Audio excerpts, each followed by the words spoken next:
warahmatullahi wabarakatuh. Alhamdulillahi rabbil alamin, wassalatu wassalamu ala asrafil anbiya'i wal mursalin wa ala alihi wa sahbihi ajma'in, amma ba'du.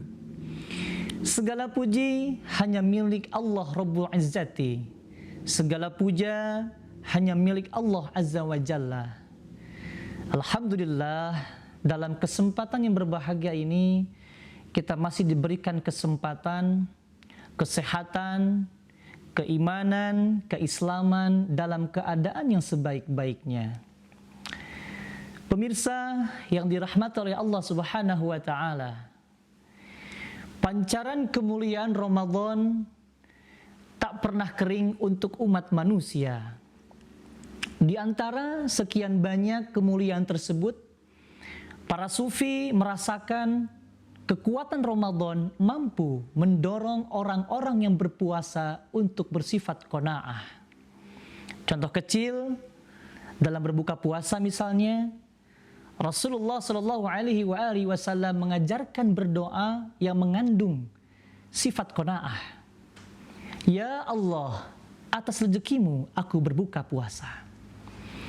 Pemirsa yang dirahmati oleh Allah Subhanahu wa taala, terdapat kisah apik tentang qanaah yang terpancar dari seorang tokoh sufi yang bernama Syekh Abu Yazid Al-Bustami rahimahullah. Pada suatu hari, beliau bersama temannya mencuci pakaian di tengah padang.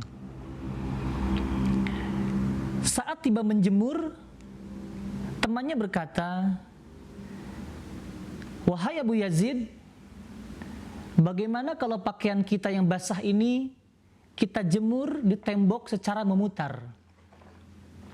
Mendengar usulan temannya, Abu Yazid tidak setuju, lalu berkata, Jangan engkau selipkan kayu di tembok orang lain." Kemudian temannya mencari alternatif lain, lalu berkata, "Baiklah, jika demikian kita jemur saja pakaian basah ini di pohon." Kemudian Abu Yazid menolak kembali, "Jangan, nanti rantingnya bisa patah."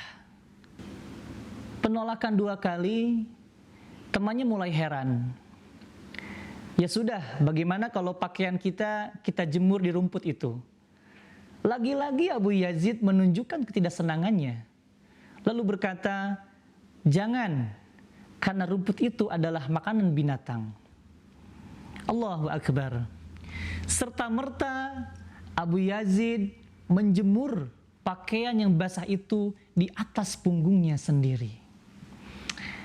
Pemirsa yang dirahmati oleh Allah Subhanahu wa taala, melihat perilaku Abu Yazid ini merupakan gambaran sederhana tentang sifat qanaah. Abu Yazid menyadari kondisi dirinya saat itu adalah kekayaan yang harus disyukuri. Karena itu, yang tampak bukannya keluh kesah tiada fasilitas, namun sebaliknya, Abu Yazid berusaha memberdayakan apa yang menjadi miliknya saat itu. Dari kegigihan Abu Yazid inilah akan muncul kekayaan, yaitu merasa cukup dengan apa yang ada. Hal ini pun pernah disentil oleh Rasulullah Sallallahu Alaihi Wasallam dalam sabdanya, "Laisal ghina an kasratil aradi, walakinnal ghina ghinan nafsi." Kekayaan yang sesungguhnya bukanlah banyaknya harta benda, namun kekayaan yang hakiki adalah kekayaan jiwa. Jadi qanaah adalah kekayaan yang tidak akan pernah sirna sampai kapanpun. Pemirsa yang dirahmati oleh Allah Subhanahu wa taala, seseorang yang bersifat qanaah akan mampu menangkap kemuliaan Ramadan dari berbagai sisi. Orang yang bersentuhan dengan qanaah, sisi manapun Ramadan akan terasakan kemuliaannya. Jadi Orang yang qanaah adalah orang yang kaya meskipun ia lapar.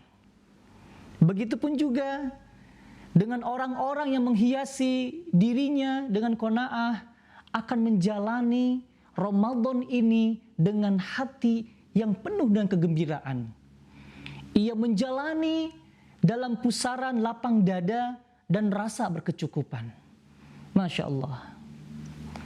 Pemirsa yang dirahmati oleh Allah Subhanahu wa Ta'ala, suasana seperti inilah yang dilukiskan oleh Muhammad bin Ali At-Tirmidzi, bahwasannya qanaah adalah kepuasan jiwa atas rezeki yang dilimpahkan oleh Allah Subhanahu wa Ta'ala kepadanya. Ia merasa cukup dengan apa yang ada di tangannya, al-iktifa bil mawjud, serta ia tidak akan pernah mengatakan kurang. Qanaah akan membentuk jiwa mudah lupa atas segala capaian-capaian yang terlalu. Zawalutam fima laisa bihasil. Ia pun akan enggan bersikap arogan. Rasulullah SAW berdoa, "Ya Allah, jadikan hatiku lapang menerima rezekimu."